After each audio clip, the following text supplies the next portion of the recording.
সাপুরিয়া। এই তুই কোনো টেনশন করিস না, আমি 42 বছর সাধন করা চিঙ্কু সাপুরিয়া, আমি 100 শুনে হাফ কেজি বিষ নামানা দেই। মরে গেল মনে হয়, তাড়াতাড়ি এসে।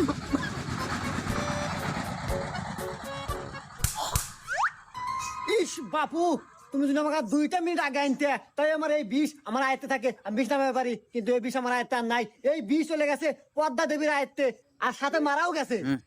আচ্ছা সাপুরিয়া, আপনি জানি কত বছর সাধনা করিয়া আপনি সাপুরি হইছেন? ওই কথার কো না বাপু, পুরো 42 বছর সাধনা করে আমি সাপুরিয়া হচ্ছি, কি জানো জানো কথা?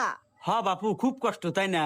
আচ্ছা সাপুরিয়া সাপ, আপনি যে কইলেন ওই মারা গেছে, আরে বাপু ও তো সাপই কামড় দেয় নাই, ও তো ঘুমাচ্ছে। আর যাক সাপ কামড় দিছে এ তো ঘরের মতো। হুমুন্দি কয় গিরা না, এত পেশাল পারে ঘুমায়ও শান্তি নাই।